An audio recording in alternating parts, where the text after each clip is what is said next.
Good day mga ka-sports natin dyan. VVL on Tour, medyo malapit-lapit na nga itong matapos. At pagkatapos ng VVL on Tour, aarangkada naman ang VVL Invitational Conference. Creamline Cool Smashers naninigurado. Mukha talagang iniingatan nila ang kanilang records dahil alam naman natin na isa sila sa mga pinakamaraming naiuwing gintong medalya. Kung kaya ang kanilang ni-recruit ay super lalakas talaga. Mga baguhang team mukhang hindi makakaporma ngayon sa Creamline Cool Smashers. Kakaibang lineup ng Creamline, talagang super lakas at mukhang hindi talaga sila basta-basta matitibag. Grand Slam ng Creamline Cool Smashers, mangyayari kaya ito dahil sa lupit at lakas ng kanilang lineup? Well, sa tingin ko talagang mahihirapan dito ang ibang team na patumbahin basta-basta ang Creamline Cool Smashers, kahit sabihin natin na wala nga ngayon si Andy Fons sapagkat busy nga siya sa beach volleyball. Kasama niya rin ang Chocomucho star players na si Cici Rondina.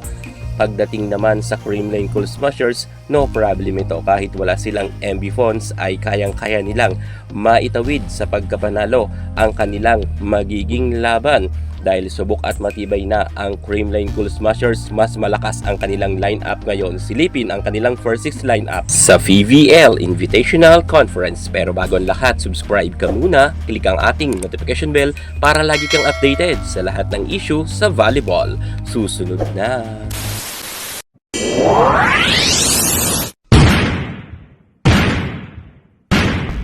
PVL Invitational Conference 2026, kasado na ang Creamline sa kanilang lineup.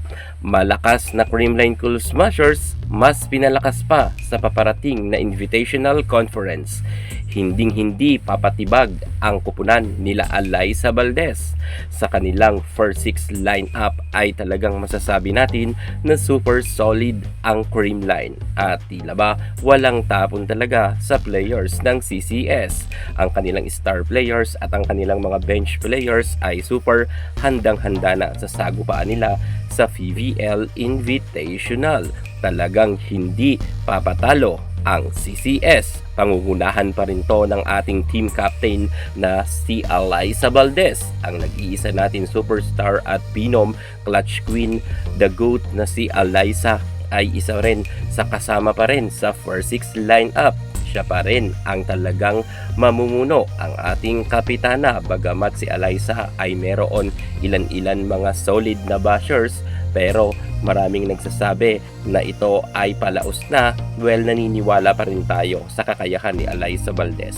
Marami nang napatunayan si Valdez pagdating sa larangan ng volleyball at karapat-dapat naman talaga na mapabilang nga siya sa first 6 lineup, lalo't wala nga ngayon si MD Fons at busy nga siya sa beach volleyball.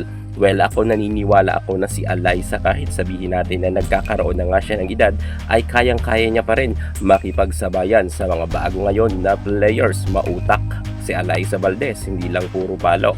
Magaling nga ang kanyang mga drop ball, ay talagang super effective nga ito.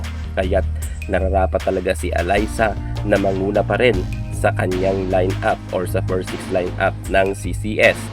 Well, ang makakahalili naman dito ng ating Phenom superstar, walang iba kundi ang nag-iisa nating Queen Darna, Gemma Galanza. Si Gemma Galanza ay galing nga noon sa injury, pero ngayon nakabalik na ang kanyang angking lakas. Kitang-kita natin ng mga nakaraan conference ay ipinapasok ng bahagya si Galanza.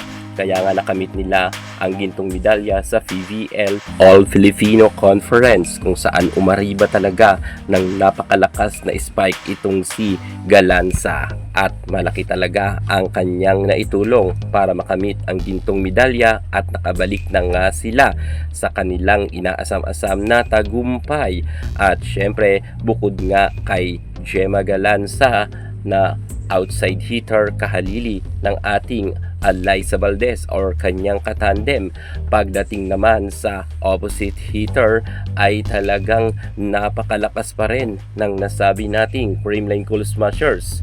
Outside hitter Gemma Galanza, Alyssa Valdez, ang kanilang power ay talagang ipapamalas nila sa Invitational Conference. Well, syempre narito naman ang nagbabalik na isa sa pinakamalakas rin natin na opposite hitter, bagamat noon ay medyo nawala siya sa spotlight dahil si Michelle Gumabaw muna ang ipinasok. Nagkaroon kasi ng injury ang ating Tots Carlos, medyo nanamlay nga ang kanyang karera at sunod-sunod nga ang kanyang services error rin. Pero ngayon kitang-kita natin na nakabalik na itong si Tots Carlos at gumaling na ang kanyang injury, at kitang-kita natin bilang opposite hitter ay talagang swak na talaga itong si Tots Carlos. At sa kanyang pagbabalik ay nakitaan naman natin na medyo talaga bumalik na ang kanyang galing. Bagamat nagkakaroon talaga siya ng mga errors, pero nakakabawi naman itong si Tots Carlos. Kung tutuusin, magaling pa rin si Tots Carlos kahit galing siya sa injury. Kagaya ni Gemma Galanza, sabay-sabay kasi nagkaroon ng injury ang ibang mga players ng CCS. Pero ngayon, sa pagbabalik sa PVL Invitational Conference, si Tots Carlos ay ibababad na ito ng gusto.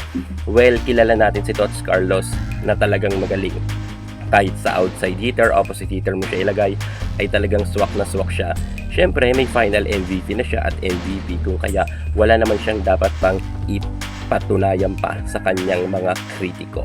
Kahit anong sabihin ng mga bashers na error queen na raw itong si Tots Carlos, hindi pa rin ito mawawala sa kanyang kasikatan. At pagdating naman sa middle blocker, middle attacker, galing rin sa injury itong si Bea De Leon, pero ngayon okay na itong si VDL. At pagdating sa Invitational Conference, aariba na muli ang kanyang angkin kagalingan. Well, si Bea De Leon talaga ay isa sa mga veterana na rin na players na masasabi natin. Kinakailangan talaga na mayroon matapang at mayroon rin maangas pagdating sa Creamline Cool Smashers. At swak nga dito itong si Bea De Leon. Kitang-kita natin ang kanyang angas at galing ay narito na. At pagiging middle blocker niya ay wala naman tayong masasabi na, dahil nakamit niya na rin ang kanyang best middle blocker na award dito nga sa Pro. Pagdating sa Creamline, na alagaan talaga itong si BDL, at kitang-kita natin na sobrang napakagaling niya na talaga. At syempre, kasama niya nga dito ang nag-iisa natin, Sachi Minowa or Jaja Santiago. Yes, makakatandem niya ito. Ang mga palaban na middle blocker noon na magkakalaban sa UAAP, ngayon ay magkasama na. Bea De Leon at Jaja Santiago, talagang aariba ng husto ang kanilang angking kagalingan. Wala na talagang makakalusot pang bola sa angking galing ni Bea De Leon at Jaja Santiago bilang middle blocker. Kaya't swak na talaga itong si Jaja dito sa CCS. At syempre, hindi naman gagaling ang ating mga middle blocker at mga spikers kung walang magaling na setters, dahil nga ngayon ay busy ang ating Gia Amazing sa Alas Pilipinas. Well, no problem yan, dahil narito naman ang ating former final MVP at best setter na si Kyle Negrito. Well, si Kyle Negrito naman ay sobrang napakagaling niya naman, at level up na rin ang kanyang pinamamalas ng king kagalingan sa loob ng court. Bagamat mayroon rin siyang mga bashers na sinasabi na chamba lang raw at to the moon raw ang kanyang mga set. Well, hindi naman natin maikakaila na magaling talaga itong si Kyle Negrito. Marami lang talaga sa kanyang naiinggit at nagagalit. Syempre, hindi naman gagaling ang ating setter kung wala tayong magaling na libero. Nariyan na nga si Kyla Atienza na talagang nagbabalik na rin. Well, karamihan talaga kasi ng mga CCS players, kung mapapansin nyo, ay nagkaroon nga sila ng minor injury. Pero ngayon yung mga veterana nga na mga players ng CCS ay nakabalik na, kung kaya sila na muli ang magsasama-sama dito sa PVL Invitational. Nadagdagan nga tayo ng solid na middle blocker, kung kaya talagang mas maganda ang laban ng Creamline Cool Smashers. Lalo si Kyla Atienza ay bumalik na rin ang kanyang pagiging best libero. Talagang dito ay makikitaan na natin na solid na ang CCS. Well, wala namang problema dahil marami naman mga libero ang CCS. If ever na alatin itong si Atienza, nariyan pa naman si Jennifer Nierva at si Lazaro Revilla. So yan ang mga ka-sports natin dyan na ipinasilip ko na sa inyo ang lineup ng PVL Invitational Conference sa paparating na 2026 na kanilang conference. Sa tingin nyo, sila pa rin ba ang magcha-champion? Kayang-kaya ba nilang agawin or makabalik sa kanila ang gintong medalya? Well, kung ako inyong tatanungin, 100% sure ako dito na ang Creamline Cool Smashers ay magtatagumpay. Lalo't nga, na-recruit nga nila ang isa sa mga pinakamagaling na middle blocker na nasa international na si Jaja Santiago. Kung kaya mahihirapan na talaga dito ang kanilang makakalaban. Well, sabi nga ng iba, bilog ang bola, kaya huwag tayong pakasigurado. Pero ako, sure ako na ang Creamline ang magcha-champion sa PVL Invitational Conference. Thank you so much. God bless.